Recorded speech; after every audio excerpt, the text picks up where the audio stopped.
circuit one in the room, we're starting with a rotational jack. So we're just going out, opposite hand to toe, and out, opposite hand to toe. If you want to make it a little harder, when you go in, you can just do a heel click and go back out and then touch the toe. Heel click, touch the toe. It'll give you a little more inner thigh work and make it a little more ballistic. So you have 16 total of those. Then we have a sandbag drag. So in there, you're gonna be in a high plank position, okay? You're always pulling from the opposite side of the hand that you're grabbing with to the same side, okay? Underneath, and then you're gonna go into a pike.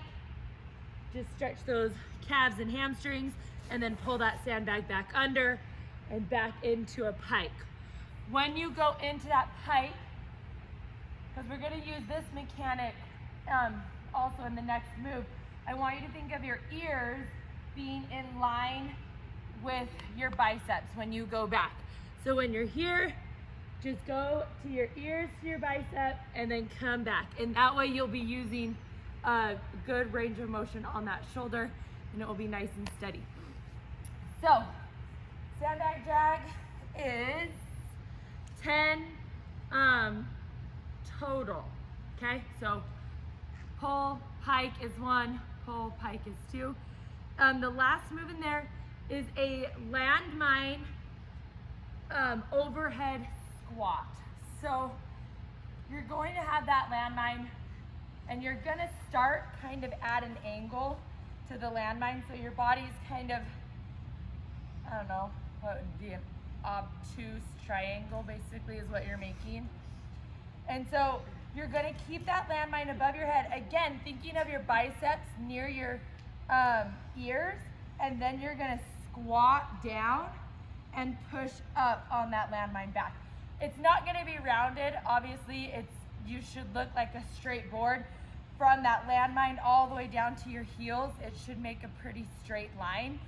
So you're gonna keep that above, squat down as far as you can, and then drive up.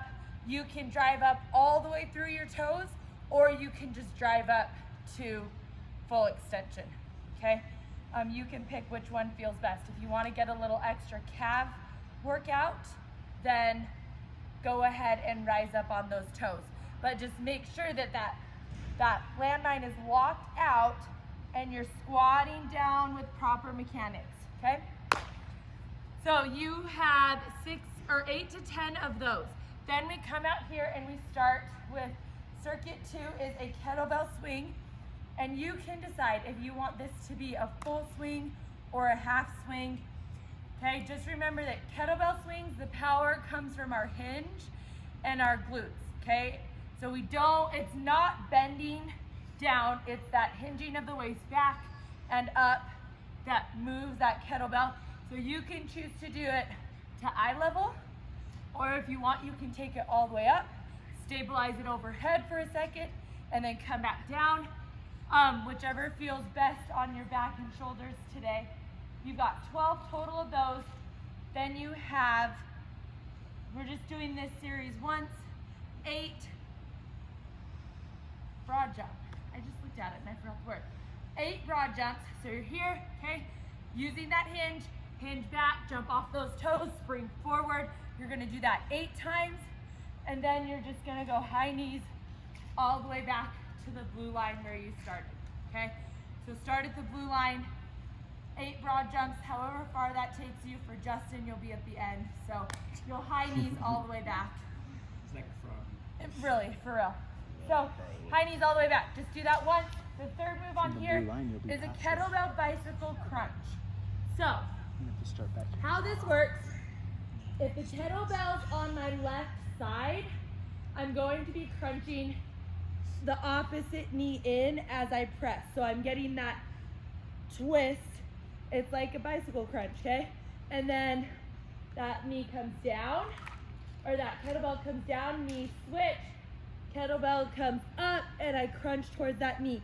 In order for this to get the full activation, you need to, as you're pressing that kettlebell up, With your exhale, rise those shoulders off of the ground a little bit. You've got to go here and then pushing, trying to get that shoulder blade off of the ground as you're twisting to that knee, and then come back in, and then exhale again, pulling that core in and twisting so you get oblique and that full core involved. You have 8 on each side. If the lightest kettlebell is too heavy, we have dumbbells out here. Pick a weight that you can move fluidly, but make sure that you can feel it in your core as you're doing that press. So 8 on each side. Then we have circuit 3 over here, and we're starting with a dumbbell lateral raise with a switch. What did you say? A switch step. So we're starting contralateral, opposite. My left leg's forward, so the weight's in my right hand. Okay, I'm going to raise that dumbbell and then switch, switch. Raise, switch, switch. And again, it's like we've done a lot of this, you know, out from the midline raising.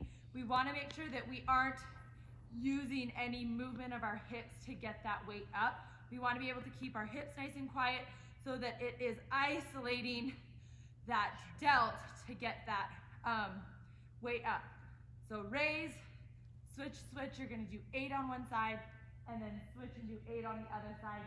Then you go straight from that into a side plank snatch. So you're here, okay? You're in your side plank, you're taking that weight, keeping it close to your body, and then ending right overhead, okay? If you need to, you can drop that knee and just keep that top leg off of the ground and do that snatch. You'll still feel it in your core and in your glutes if you do it that way, but it will be easier on your back. So you've got 8 of those on each side. The last one is a wall ball single arm high plank for 20 seconds on each side. These have proven to be a little bit tricky today with the wrist. So if you have a wrist issue that you know of, we can find a way to modify this. But what we're doing is we're in a high plank position. One hand is driving into that wall ball as you're taking the other hand up and holding that plank for 20 seconds. So here, it's really important, first of all, we don't want to twist our hips. We want to be square to the ground. We're driving into that ball. Okay, so you kind of got to find a sweet spot in there, okay? And you're staying here, pulling that core, thinking of keeping that belly button pulled all the way in, okay? Otherwise, if you don't breathe and as you exhale continually to pull that core together, you're gonna feel this in your lower back really quick. If that just isn't an option and we're not quite there yet, go ahead, drop to your knees, and then find that flat plank spot. That's the word, okay? And you can still use your core while doing this. You'll just drive up out of that hand again, okay? Or you can use a tabletop. So there are some variations, but we can play around with that one depending on how it feels, because some people were really feeling it in their wrists because your wrist kind of breaks back. So, and then after that, you do a field lap, start over with circuit 1, and do that for 45 minutes.